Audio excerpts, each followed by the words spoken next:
का दोस्तों, तरंग गति में हम 10 क्वेश्चन कर चुके थे। एमसीक्यू चैनल में आप सभी का स्वागत है।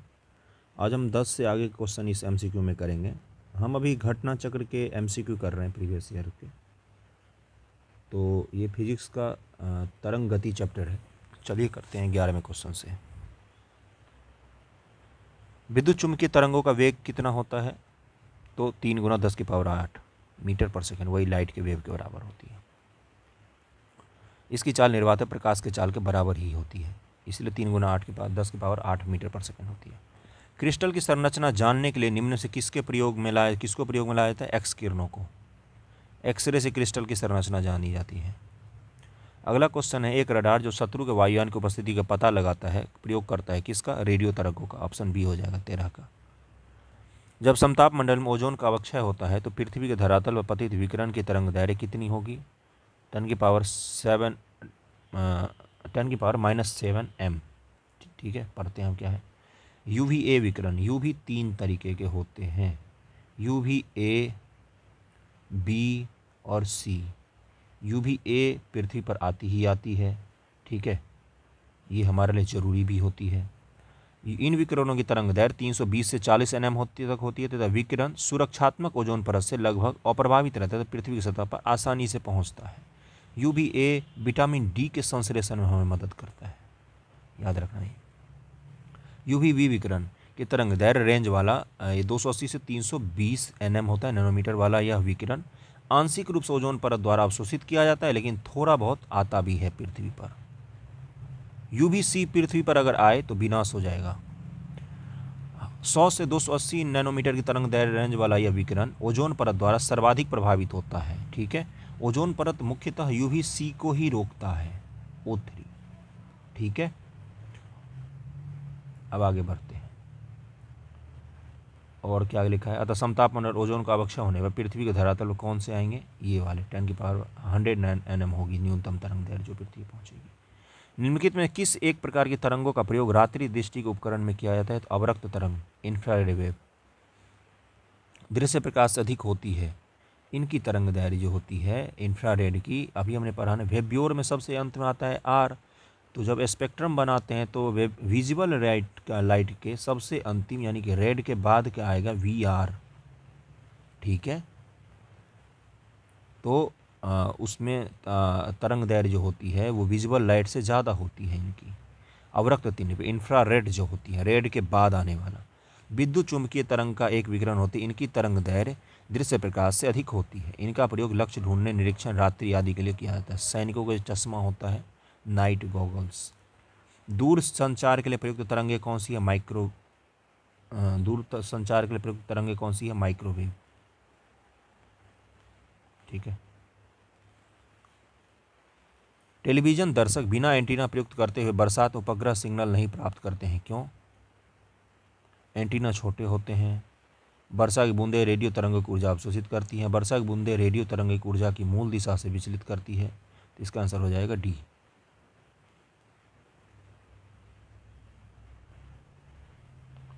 अगला क्वेश्चन है, एफएम प्रसार सेवा में प्रयुक्त होने वाले आवृत्ति बैंड का परास होता है 88 से 108 मेगाहर्ट्ज। ये तो रेडियो पर भी हम देखते हैं, एफएम के लिए 88 से 108 होगा। आंतों के रोगों के निदान में निम्न किरणों का उपयोग किया जाता है। एक्स किरण का यूज किया जाता है आंतों के रोगों के निदान में। सीटी स्कैन करने में कौन से प्रयुक्त की जाती है? तो एक्स किरण ही होती है सीटी स्कैन में। अगला चैप्टर है साउंड, बहुत ही इंपॉर्टेंट चैप्टर है, बहुत ही इंपॉर्टेंट। अब पढ़ते हैं इसको। पहले तो ध्वनि की चाल देख लेते हैं, अलग अलग जगहों पे अलग अलग होती है। 0 डिग्री सी पर 331 मीटर प्रति सेकंड होगी, और वायु 22 डिग्री सी पर 344 मीटर प्रति सेकंड होगी। यानी कि ध्रुव पर ध्वनि की चाल कम होती है, विषुवत पर ध्वनि की चाल अधिक होगी। हाइड्रोजन गैस 1284 मीटर प्रति सेकंड होगी। समुद्री जल में 1531 मीटर प्रति सेकंड होगी। एल्यूमिनियम में 6420 मीटर प्रति सेकंड होगी। लोहा में 5950 मीटर प्रति सेकंड होगी। स्टील में 5960 मीटर प्रति सेकंड होगी। यानी कि गर्म वायु की जो होती है तापमान, गर्म वायु में साउंड की गति ज़्यादा होती है अपेक्षाकृत ठंडी वायु के। पढ़ते हैं, अगला एमसीक्यू करते हैं। माध्यम जल इस्पात, नाइट्रोजन में ध्वनि की चाल को अवरोही क्रम में लगाइए। तो इसका आंसर हो जाएगा सबसे पहले तीसरा, यानी कि नाइट्रोजन आएगा, फिर जल आएगा, फिर इस्पात आएगा। ठीक है, आरोही में लगाना था, यानी कि इस्पात में सबसे ज़्यादा होता है। ध्वनि का वेग अधिकतम होगा धातु में, अभी हमने देखा धातु में ही सर्वाधिक होती है। ध्वनि का वेग अधिकतम होगा इस्पात में। ध्वनि तरंगों के सबसे तीव्र प्रगमन होता है ठोस में, सबसे तीव्र ठोस में ही चलती हैं। VA, VW, VS क्रमशः वायु, यानी कि VA क्या है एयर, VW क्या है जल, और VS क्या है इस्पात। तो सबसे ज़्यादा किस में होगा? सबसे ज़्यादा इस्पात में होगा, फिर वाटर में होगा, फिर एयर में होगा। लगभग 20 डिग्री तापक्रम पर किसी माध्यम में ध्वनि की गति अधिकतम रहेगी, कहाँ पर? लोहा में। टेम्परेचर भी है लिखा हुआ 20 डिग्री सी। ध्वनि तरंगे निर्वात में चल सकती हैं ना, गलत है। केवल ठोस माध्यम में चल सकती है, ये भी गलत है। ठोस तथा गैस दोनों माध्यम में चल सकती हैं, ये सही है। ठीक है। वायु में ध्वनि तरंगे होती हैं अनुदैर्घ्य प्रकार की। BPSC 2019 का क्वेश्चन है। नीचे दिए विकल्पों में किसमें ध्वनि आर पार नहीं जा सकती? तो निर्वात में कभी नहीं चल सकती। ध्वनि को चलने के लिए हमेशा माध्यम की जरूरत है। ये खुद नहीं आगे बढ़ती है, ये कणों को आगे बढ़ाती है, इसीलिए इसको माध्यम की आवश्यकता होती है हमेशा। कंपन के द्वारा ध्वनि ट्रेवल करती है हमेशा, वेव के फॉर्म में। ध्वनि तरंगें नहीं चल सकती हैं निर्वात में। जब एक ध्वनि तरंग एक माध्यम से दूसरे माध्यम में जाती है तो वह राशि जो अपरिवर्तित रहती है वो होती है आवृत्ति, फ्रीक्वेंसी। फ्रीक्वेंसी परिवर्तित नहीं होती माध्यम बदलने पर। म्यूजिक कंसर्ट के लिए हॉल की दीवारों को क्या बनाया जाता है? इसका आंसर हो जाएगा ध्वनि की आवेशन करना चाहिए। ठीक है, ध्वनि ऊपर वाले का एक्सप्लेनेशन पढ़ते हैं। ध्वनि के एक स्थान से दूसरे स्थान तक तरंगों के रूप में गमन करती है। ध्वनि तरंग अनुदैर्घ्य तरंग यांत्रिक होती है। अगला पढ़ते हैं, क्यों बनाई जाती है भाई? अवशोषण करने वाली, नहीं तो इको सुनाई देगा। परावर्तित करेंगे एक दूसरे को, एक ही चीज़ 10 बार सुनाई देगी, इसीलिए अवशोषण करना चाहिए। इसीलिए दीवारों पर मोटी मोटी सिनेमा हॉल वगैरह में अवशोषित करने के लिए परतें बिछाई जाती हैं। स्पष्ट रूप से प्रतिध्वनि सुनने के लिए परावर्तित सतह और सुनने वाले कम से कम दूरी जो होनी चाहिए 16.5 मीटर। ठीक है। जब कोई ध्वनि होती है तो उसकी संवेदना हमारे दिमाग में 1/10 सेकंड तक रहती है। ये अपने आप में एक क्वेश्चन है, 1/10 सेकंड तक रहती है। मनुष्य का कान केवल उन्हीं दो ध्वनि को बीच विभेद कर सकता है। दो ध्वनि जो आएंगे हमारे दिमाग पर वो इतने अंतराल पर आने चाहिए, नहीं तो हम नहीं उनको समझ पाएंगे, जो उसे न्यूनतम 1/10 सेकंड के समय अंतराल पर सुनाई देता है। अतः प्रतिध्वनि सुनाई देने के लिए आवश्यक है कि किसी स्रोत से उत्पन्न ध्वनि आगे जाकर किसी वस्तु से टकराकर कम से कम 1/10 सेकंड में वापस आए हमारे पास। वायु में ध्वनि का वेग लगभग 330 मीटर प्रति सेकंड होता है। इस हिसाब से निकालेंगे तो 33 मीटर आएगा। अतः प्रतिध्वनि सुनने के लिए परावर्तक सतह से ध्वनि की स्रोत की न्यूनतम दूरी 33/2 यानी कि 16.5 मीटर होना चाहिए। ध्वनि के स्रोत व परावर्ती सतह के बीच न्यूनतम कितनी दूरी होनी चाहिए? तो 16.5 यानी कि 17 मीटर। तो 14 का बी आंसर हो जाएगा। ध्वनि का वायु में वेग अनुमानतः कितना होता है? 330 मीटर प्रति सेकंड। चंद्रमा के धरातल पर दो व्यक्ति एक दूसरे की बात नहीं सुन सकते, क्यों? क्योंकि वहाँ निर्वात है, माध्यम नहीं है ध्वनि के बोल जाने का। बी हो जाएगा। एक अंतरिक्ष यात्री अपने सहपाठी को चंद्रमा की सतह पर सुन नहीं सकता, क्यों? वही सेम रिपीटेड क्वेश्चन। कम लंबाई की बांसुरी से निम्न आवृत्ति की तरंगें उत्पन्न होती हैं। ध्वनि शैलों में से केवल अनुदैर्घ्य प्रत्यक्ष तरंगों के रूप में प्रगामी होती हैं। इसका आंसर हो जाएगा डी। दोनों ही कथन गलत हैं। अधिक लंबी बांसुरी से अधिक बड़ी तरंग दैर्घ्य वाली ध्वनि उत्पन्न होगी। चूंकि किसी तरंग की आवृत्ति उसके तरंग दैर्घ्य के व्युत्क्रमानुपाती होती है। आवृत्ति जो होती है फ्रीक्वेंसी, वो उसके तरंग दैर्घ्य के व्युत्क्रमानुपाती होती है, इसीलिए। अतः कम लंबाई की बांसुरी से उच्च आवृत्ति की तरंग उत्पन्न होंगी। इस प्रकार कथन 1 सही नहीं था। गैस, प्लाज्मा तथा तरल में ध्वनि तरंगें अनुदैर्घ्य तरंग के रूप में प्रगामी होती हैं, जबकि ठोस में अनुदैर्घ्य तथा अनुप्रस्थ दोनों तरंग के रूप में प्रगामी हो सकती हैं।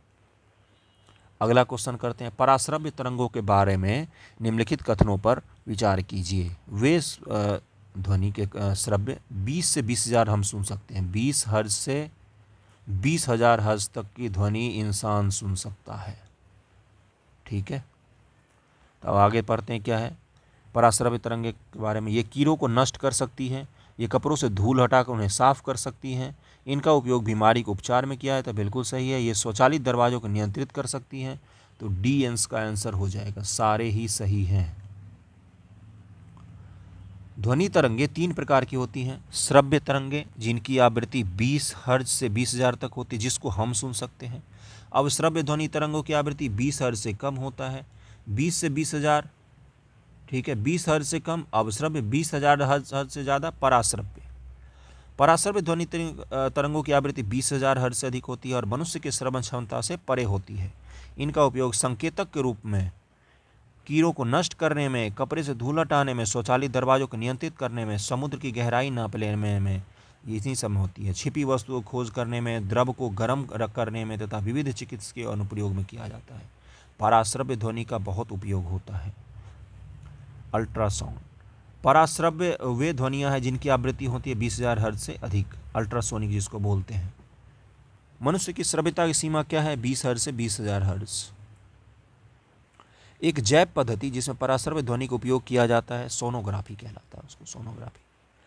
चमगादड़ अंधेरी रात में उड़ सकते हैं और अपना शिकार भी कर सकते हैं। इसका क्या कारण होता है? उनकी आंखों के तारे बड़े होते हैं। क्या ऑप्शन देता है ये? वे पराश्रव्य तरंगे निकालते हैं, उन्हीं के द्वारा निर्देशित होते हैं। ठीक है, अगला क्वेश्चन है, हृदय अवश्य आवृत्ति पर कंपन करता है? सही होता है, 20 हर्ट्ज से कम आवृत्ति होती है हृदय के धड़कने की, नहीं तो हम सुन नहीं लेते अपनी ही। ध्वनि की गति गैस में, ठोस में, गैस में द्रव एवं ठोस की तुलना में अधिक होती है। मैक संख्या ध्वनि की गति वर्णित करने के लिए प्रयोग में लाते हैं। और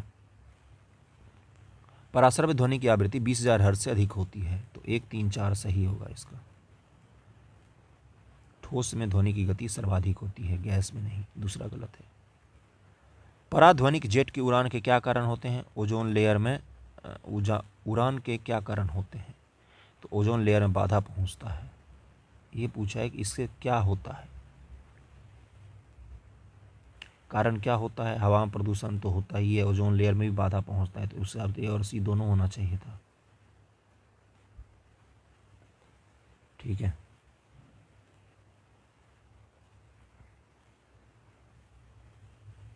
अगला है, समुद्र तल के निकट मैक संख्या 1 पर जा रहे वायुयान के चाल की तुलना में 15 किलोमीटर ऊंचाई पर मैक संख्या 1 पर चल रहे वायुयान की चाल अधिक होगी। ध्वनि की गति परावर्तित माध्यम के ताप पर निर्भर करती है, तो एस गलत है, आर सही है।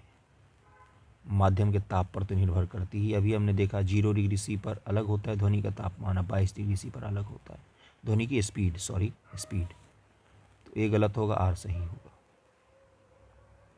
डेसिबल किसे मापने के लिए प्रयोग किया जाता है? वातावरण में ध्वनि को मापने के लिए डेसिबल का यूज करते हैं। डेसिबल इकाई ध्वनि की तीव्रता नापने के लिए। डेसिबल इकाई का प्रयोग किसके मापन में होता है? तो वह ध्वनि की तीव्रता, ऑप्शन सी 29 का रिपीटेड क्वेश्चन। जब दो लोग आपस में बात करते हैं तो कितना साउंड निकालते हैं? फुदफुदाता जिसको बोलते हैं। तब कितने डेसिबल की ध्वनि उत्पन्न होती है? लगभग 30। ठीक है, फुसफुसाहट के लिए क्या होते हैं? 15 से 20। साधारण बातचीत 30 से 60 में होती है डेसिबल। 100 डेसिबल का नॉइज़ प्रबल स्तर संगत होगा। 100 डेसिबल कारखाने की शोर हो जाएगी, बहुत तेज होगा।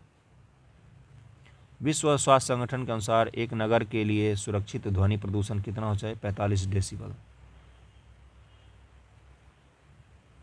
मनुष्य के लिए शोर की सह सीमा करीब करीब कितनी होती है? 85 डेसिबल। किस स्तर पर डेसिबल्स अधिक के ध्वनि के हानिकारक ध्वनि प्रदूषक होते हैं? तो 80 स्तर से अधिक हानिकारक प्रदूषण होते हैं। ध्वनि के लिए मानक ध्वनि स्तर कितना है? 60 डेसिबल। 35 का भी।